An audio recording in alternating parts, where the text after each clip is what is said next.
This episode of the CyberWire is made possible in part by SpyCloud. Stolen data circulating on the criminal underground is fuel for data breaches, account takeover, ransomware attacks, and online fraud. Your biggest security risk might be a breach or malware infection outside of your control that leaks the data of your users. SpyCloud constantly recaptures and analyzes new data from the criminal underground, powering solutions that proactively protect over 2 billion employees and consumers worldwide.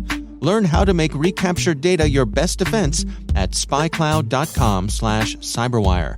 That's spycloud.com/cyberwire.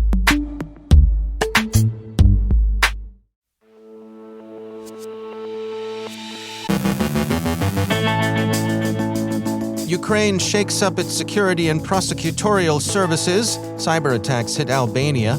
Advanced persistent threat actors prospect journalists. The GRU is said to be trolling researchers who look into Sandworm. Thomas Etheridge from CrowdStrike on identity management. Our guest is Robin Bell from Egress, discussing their human activity risk report. And CISA opens a liaison office in London.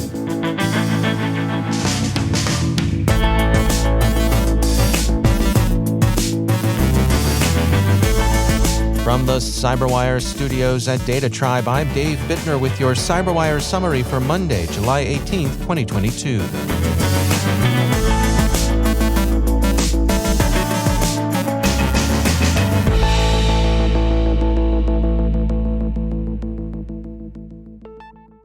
The AP reports that yesterday, July 17th, Ukrainian President Zelenskyy dismissed 2 senior members of his government. SBU chief Ivan Bakanov, described as a childhood friend and former business partner of the president, and Prosecutor General Irina Venediktova. The dismissals were prompted by concerns about treason and collaboration with Russian occupation forces. Zelenskyy said, in particular, more than 60 employees of the prosecutor's office and the SBU, the State Security Service, have remained in the occupied territory and work against our state. He added in his regular video address to the nation that such an array of crimes against the foundations of the state's national security and the links recorded between Ukrainian security forces and the Russian special services raise very serious questions about their respective leaders. What effect the shakeup will have on Ukrainian cyber operations remains to be seen. We'll be following developments. Albania suffered a major cyber attack yesterday, Balkan Insight and other sources report. Government sources stress the attack's foreign origin and unprecedented scope. The Council of Ministers said in a statement, Albania is under a massive cybernetic attack that has never happened before. This criminal cyber attack was synchronized from outside Albania.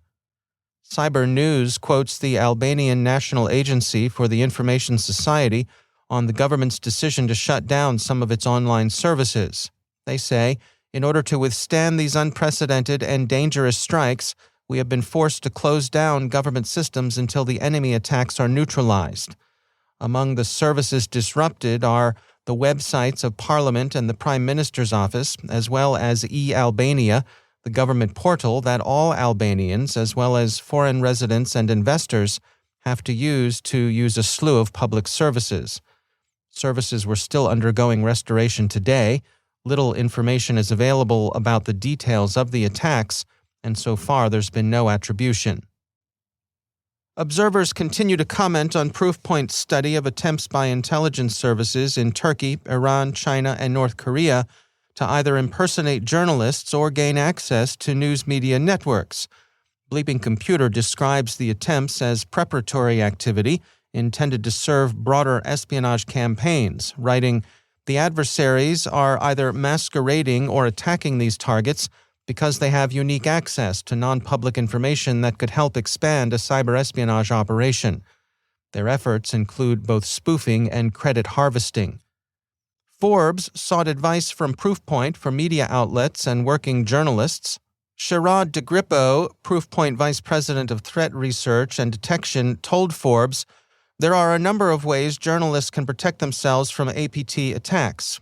One is for journalists and their associated outlets to understand their overall level of risk. For example, we've seen targeted attacks against academics and foreign policy experts, particularly those working on Middle Eastern foreign affairs, so individuals in this line of work should be particularly cautious.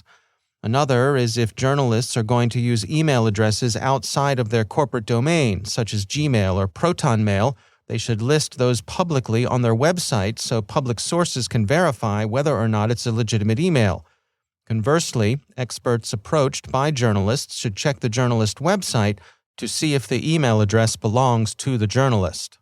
Proofpoint also suggested that all organizations try to arrive at some clarity concerning which of their people are most likely to receive this sort of attention, and that they tailor their training and other protective measures appropriately.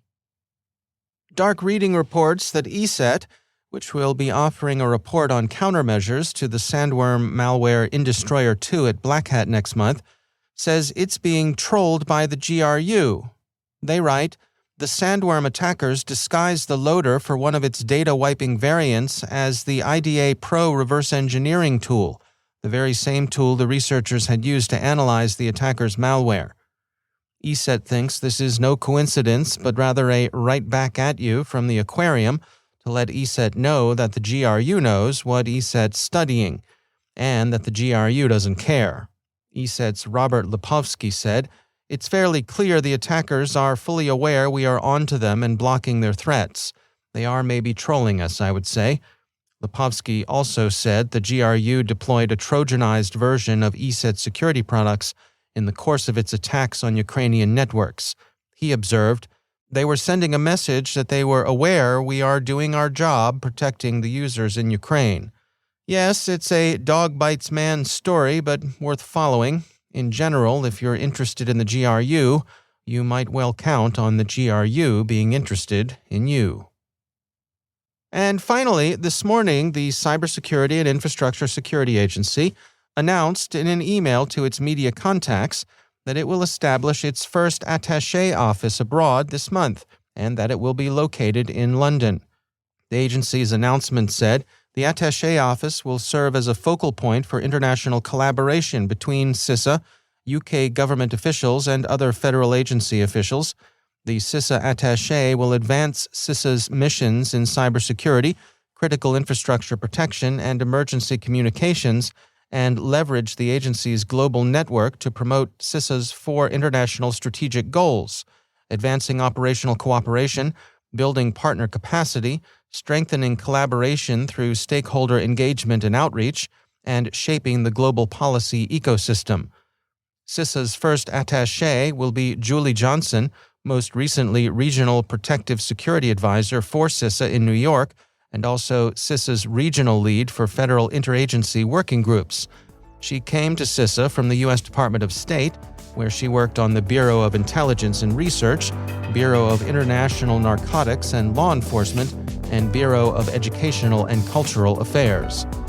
Congratulations and best wishes to Ms. Johnson as she gets ready to get to work in London.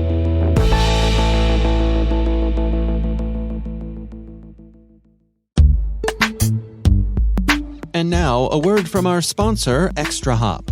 With millions of dollars to earn, today's cyber attackers have grown advanced.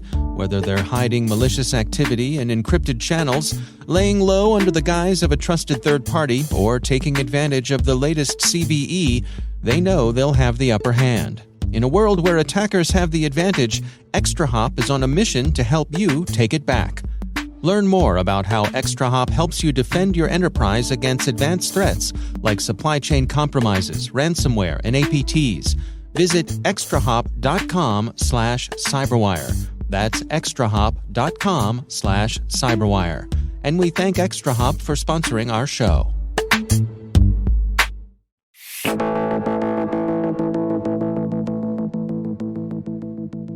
Security firm Egress recently published a report focused on what they describe as human-activated risk, highlighting the security risks organizations face, particularly from non-technical employees and the tools they use on a daily basis, things like email. Robin Bell is Chief Information Security Officer at Egress. The volume of email in the first place and the predicted volumes, I think it was 376 billion emails every day by 2025 is predicted. Even with the shift of messaging systems like Slack and Teams being taken into account, that's still a mind-boggling number. And those are things that people have got to deal with every day. You sit down to an inbox flooded with email and try and sort out what you need to deal with and what's not relevant. Some of the things that caught my eye reading through the report here, you all pointed out that just over half of the IT leaders say that their non-technical staff are only somewhat prepared or not at all prepared for a security attack. What's causing that gap there? Why do we feel as though more folks aren't where they should be?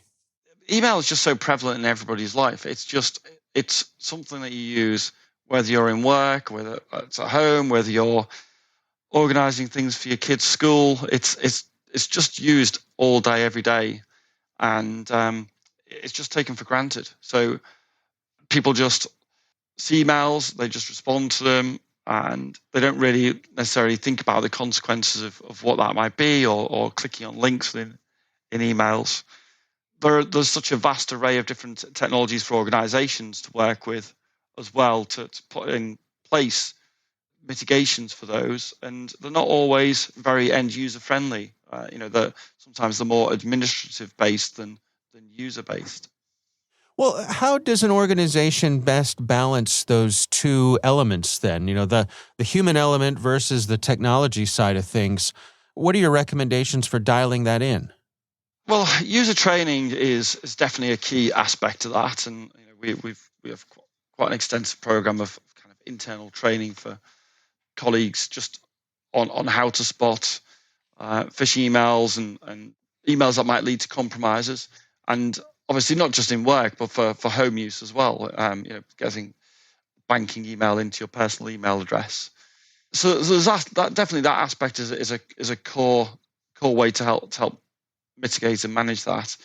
But it's also, as I said, it's around having tooling that helps users make those decisions at the time that's something they're about to make an action that could result in a compromise. I like the saying that, I don't know where it came from, but I'll pinch it anyway, that we're always just one click away from a breach. And that's the idea that there are so many users and so many emails, it only takes one mistake to result in a compromise or a breach. So having tools that can help users prevent, whether that's inbound or outbound email threats at the time they're occurring, rather than trying to deal with them later from a raw. Where do you suppose we're headed here? I mean, I can't think of anyone that I know certainly who looks forward to going through their email. It seems like it's sort of a necessary evil. We accept that, we must do it, but nobody that I know enjoys it. And the security aspects are part of that. Is there any hope of progress in the future with that? Or does it seem like, we've been stuck with email for all this time and looks like that's what the future holds? Well, I mean, there's definitely a shift to more messaging type of communications in a lot of organizations, but they largely hold all the same similar challenges as email does. You log into Teams, for example, and you can sit there with 50 different Teams channels pinging away non-stop all day, and links being there, and having external users that you're communicating with outside of your organization. So a lot of those risks also exist in those messaging platforms as well as email. What are the take-homes for you from this report? What are the things that you hope people take away from it? I think the key thing is that people make mistakes. Obviously there are malicious actors who go out there and deliberately trying to compromise, whether that's trying to compromise your organization, or whether they're kind of taking part in a scam to fraud to get some vouchers or something like that. Those things happen, but it's more likely that it's an accident. Someone's not concentrating, they're working late, they've got an email through on the phone, it looks urgent, and they're clicking to respond. So, as I said, having good training in place and making sure people understand the sort of pressures colleagues would put on each other in order to get something done, and what's acceptable and what isn't, But it's making sure that you've got tools that are kind of ubiquitous across the different environments you've used, whether you're using Outlook as a client or a mobile device, and have advice on whether that email is a risk or not. That's Robin Bell from Egress.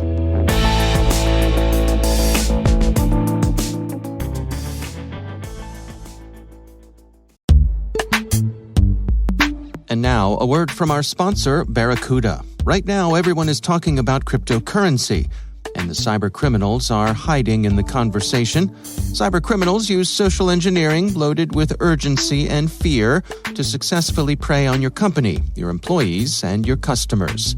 Spear phishing is just one of 13 types of email threats. Barracuda has identified these 13 types and shows you how you can protect your company, your customers, and your reputation. Find out about the 13 email threat types and Barracuda email protection. Get your free ebook at barracuda.com/cyberwire. And we thank Barracuda for sponsoring our show.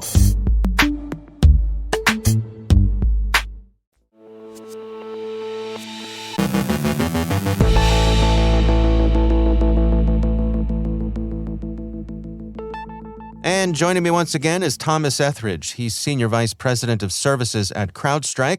Thomas, it's great to have you back. I want to touch today with you on identity management, which I know is something that you and your team there at CrowdStrike focus on.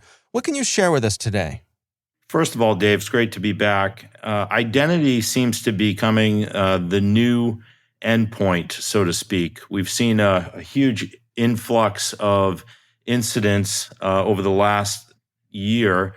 With those incidents and ransomware outbreaks, the big denominator is that most of them occur through the use of stolen credentials. So identity is increasingly more important from a security perspective based on the threat actors and the activities we see from an incident response perspective. And what sort of shifts are we seeing to improve our security in this particular area? In terms of security, Dave, there's a big focus around understanding identities, privileges, privileged accounts, who has them, whether or not they're compromised.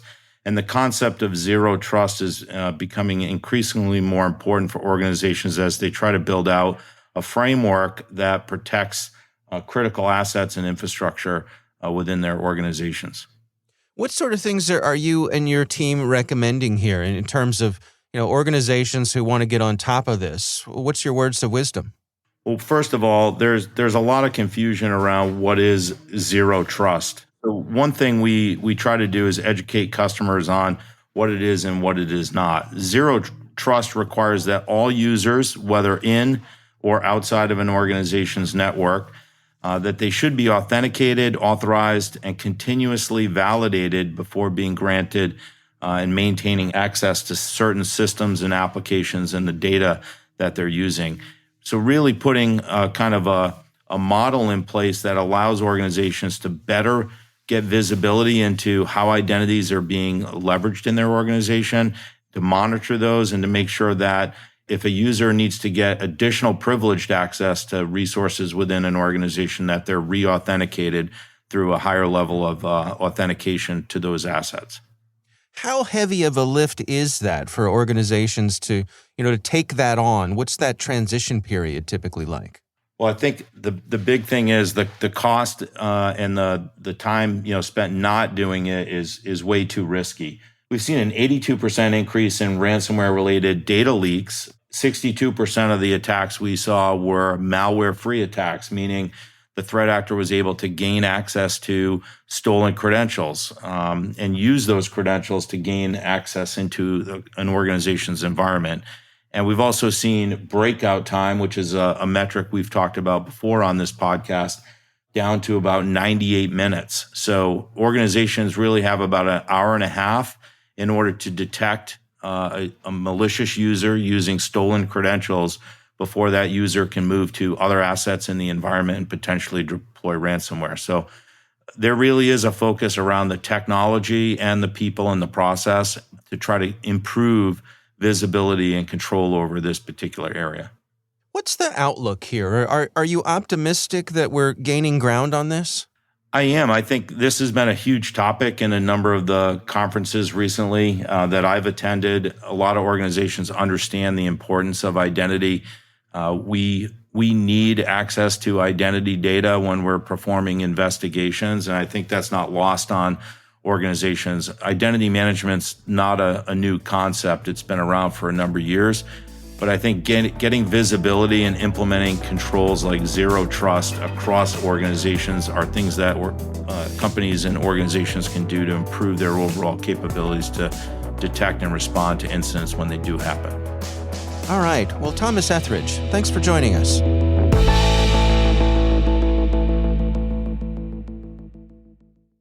Thanks to all of our sponsors for making the CyberWire possible, especially our supporting sponsor, Keeper Security. Protect every user and system in your organization with zero trust and zero knowledge security. Visit keepersecurity.com/cyberwire to learn more.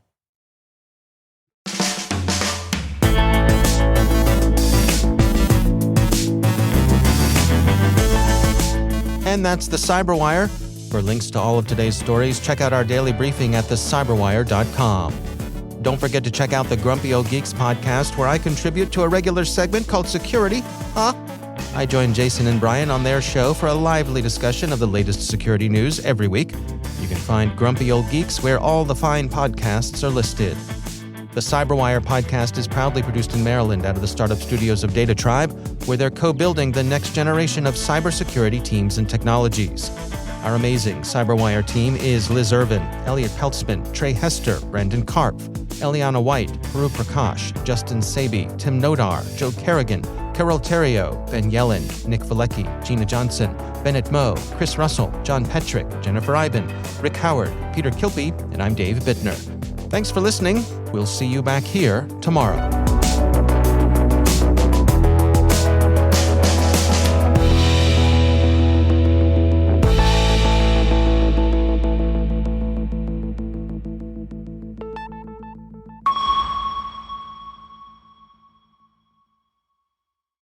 Hello, CyberWire listeners. Want to hear your ad on our daily podcast? Broaden the reach of your sales and marketing efforts and build partnerships with valuable leads by becoming a CyberWire sponsor. As the largest B2B podcast network with readers and listeners from all over the world, we are the top source for some of the most influential security leaders in the industry. Reach your target audience and beyond by taking advantage of the sponsorship opportunities here at the CyberWire. We can tailor the perfect campaign for your business at any scale. Contact us to find out how. Visit thecyberwire.com/sponsor for more information. That's thecyberwire.com/sponsor. Spots are limited, so act fast.